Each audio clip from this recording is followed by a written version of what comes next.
In this video, we're going to talk about how to strengthen and expand range of motion in the internal and external rotation of the shoulder. So being in this position, being in this position. Really big for baseball players, really any overhead athlete that's throwing a lot. You want to make sure your shoulder is strong in those compromised positions and has the full range of motion that you need to get in the positions you need when you throw, because you're going to be there a lot and your body's encountering a lot of force, right? When you're throwing a baseball, you're throwing a football, you're producing a lot of force and your shoulder's going to be in that extreme internal and external rotation position. So what we want to do in the weight room or just in our training is we want to make sure that, number one, you have the full range of motion through those positions to use them properly. So you're not compensating through the elbow or through the wrist or through the spine or something like that. But also we want to strengthen the tissue in those positions so that you can better handle the forces involved with your day-to-day throwing in your sport. So we're going to go over a couple positions here. Now there's a couple of things you need to remember. With most of our pails and rails, I'm not too concerned with maybe getting an injury, right? Like with your hamstrings, with your hips, I'm fine with you really pushing the stretch, pushing the pail and rail. The shoulder being such a sensitive joint with so many things going on, not being as strong of a joint as maybe the hip capsule, I want to make sure that we approach this with a little bit of just caution. I want to make sure that maybe I'm not ramping up quite as intensely as I would with a hamstring or a glute or a quad.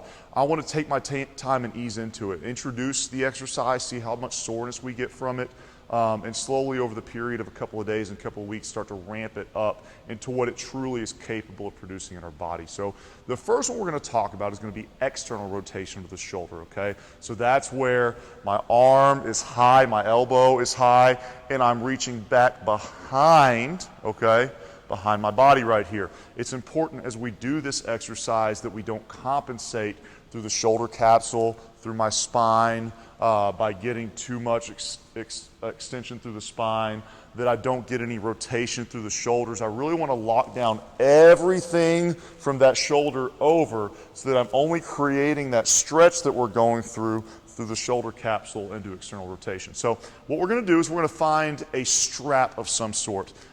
In our weight room, we have TRX straps. That's a great option. If you don't have a TRX strap or something equivalent, you can just go to Home Depot and get a tie-down strap. Anything that's going to be rigid once tension is put on the strap will do just fine. I do not want to grab something that is going to be stretchy. So this, a lifting band, like those purple green bands, those aren't going to do, because I want to have solid tension, not accommodating tension. I don't want it to continue to grow as I pull away from it. So we're just going to get this strap and we're going to set our body up into an external rotation position right here. I'm going to make sure that I have my shoulders stacked over my hips, that I'm locking my rib cage down. I don't want to get extension through the thoracic and lumbar spine right here. That's not what we're working on. So I'm locking down, my abs are engaged, my glutes are engaged, my elbow is as high as my shoulder.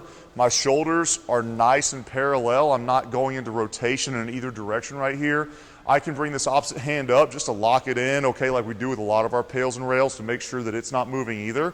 And then what I'm going to do is I'm going to slowly inch my way forward, keeping that elbow high and making sure that it's in alignment with that shoulder until I get to my full capability of external rotation right here, right? And so I'm going to hold this for, just like every other pail and rail, 2 minutes passively. And as I hold it for 2 minutes passively, notice my wrist is also straight. I'm probably going to gain some range of motion, so I might be able to inch forward a little bit more. Elbows high, good position right here, nice and relaxed. Maybe a little bit more, okay, until I'm finally at that peak spot where it's just not going to go any further than it already is. So I'm locked in with everything right here. I'm going to hold this for 2 minutes, 90-degree angle in that elbow, no extension through the spine, rib cage is locked down, no compensation. And then we're going to go into our pails and rails. Now normally we will ramp up all the way to 100% effort in our pails and rails right here. Eventually you'll be capable of doing that, but today, your first couple of times performing this exercise, I want to be in this position. I only want to ramp up to about 50%. So what I'm going to do is I'm going to take this wrist and I'm going to produce force going this way, away from where I'm trying to stretch it first. So I'm going to pull it forward 1 out of 10, about 5 to 10 seconds. Rib cage locked down, everything's engaged. I'm going to bring it up to a 30% or 3 out of 10. I'm going to bring it all the way up to a 5 out of 10. Hold that for 10 seconds. I'm going to relax, and then I'm going to take my wrist, let go of the strap. I'm going to try and pull it back. 1 out of 10. Nothing else moves. Everything else is engaged. Bring it back. 3 out of 10. I'm starting to cramp right here. My body's wanting to cheat a little bit. I can't let it cheat. And finally, 5 out of 10. 10, 9, 8, 7, 6, 5, 4, 3, 2, 1. And you're going to relax and feel a lot of stress and tension into that external rotation position. Again, this is a challenging stretch to put yourself into. Be cautious with it. Don't overdo it your first couple of times. Feel it out. If you're feeling a sharp pain sensation, okay, if you're feeling something beyond just stretching, cut it loose, go see your trainer, okay? 'Cause the shoulder is complicated. There's a lot going on in there. I don't want to create more stress than it can handle and cause an actual injury out of what's supposed to be an injury preventative method. Next, we're going to take a look at our internal rotation of the shoulder and how to improve it through PAILs and rails in the sleeper stretch position. For internal rotation of the shoulder, we're going to have to get down in a lying position. And what a lot of people know is the sleeper stretch. There's going to be a couple of things you want to pay attention to with your body angles here. So make sure that you're not just laying down and doing this, but you're paying attention to where your hips are, to where your shoulder is in relationship to your, or where your arm is in relationship to your shoulder, and where your shoulders are in relationship to each other. Because it's going to be real easy to start compensating and cheating, and we're no longer going to really be working internal rotation of the shoulder, but we'll be working either a scap stretch or working through the thoracic spine, and really just wasting our time with the stretch. So it's important that you pay attention to the details as you're doing internal rotation of the shoulder. So I want to get on my side. It doesn't have to be a yoga block like this, but you need something to support your head so that I can really maintain that neutral position I want to be in. So I'll be right here. I'm going to put my arm out in front of me, head on the block. I'm going to take my hips. I'm going to get into a V position right here. It doesn't have to be super extreme, but I do want to bring my feet forward and take any kind of extension of the spine out of the equation. I'm going to bring my hand up, and I'm going to bring my elbow down underneath the shoulder. I don't want to be overhead here. That's important. I want to be down slightly underneath the shoulder so that when I rotate down, I'm taking this middle finger and going towards my belt buckle. If I'm out here, now I'm going towards my hip. I want to be going towards my belt buckle. I'm going to make a fist with this arm. I want to make sure that my shoulders are stacked. Okay, so see that right there? My shoulders stacked on top of each other. I'm not rounded in my back right there. I have pretty good postural position. I'm going to take this fist, I'm going to bring it down, and I'm just going to stretch it towards my belt buckle right here. And I'm going to hold this. Again, every PAIL and rail is 2 minutes. I want to passively feel the stretch. Breathe while I'm doing it. Deep in, deep out. Set your watch out in front of you so you can see what you're doing. And then after I've held this for 2 minutes, we're going to go into our PAILs and our rails.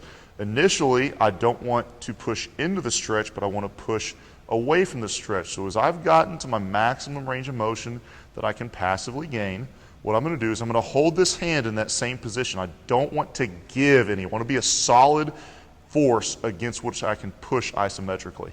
And then I'm going to push into it starting 1 out of 10. I'm going to ramp that up to 3 out of 10. Again, these should take 5 to 10 seconds. I'm going pretty fast right here. Slow it down so that the PAIL and the rail take 30 seconds. 5 out of 10. And for our first few times doing this, we're going to stop at 5 out of 10. Eventually, once you're comfortable with this position and the external rotation, you can take it up to a 10 out of 10. But we're going to do this for 10 seconds, and then it's important that I keep this hand exactly where I have it. And now I'm going to pull my fist away from the hand towards my belt buckle, 1 out of 10. Trying to create separation right here, 3 out of 10. And then 5 out of 10 for 10 seconds. And you notice I've gained some range of motion right there. That's the goal of this, is to gain range of motion. And then relax after your 10 out of 10. Not a complicated position to get into, but again, I want to be real cautious with this position and our external rotation position of the shoulder. Just because shoulders are so compromised in general, You see a lot of injuries in them. You've got a lot of small moving parts between the rotator cuff and the labrum. There's a lot that can go wrong, so we want to be cautious in approaching extreme ranges of motion in the shoulder. The benefit of this is obviously you're gaining more range of motion, but also with internal and external rotation, it's not something that gets strengthened at the weight room very often on its own through your big lifts. So this is a way to teach that tissue to be really, really strong in those compromised positions that oftentimes lead to our overuse injuries and our acute injuries through UCLs, rotator cuffs, labrums, and other issues you might have through the shoulder joint.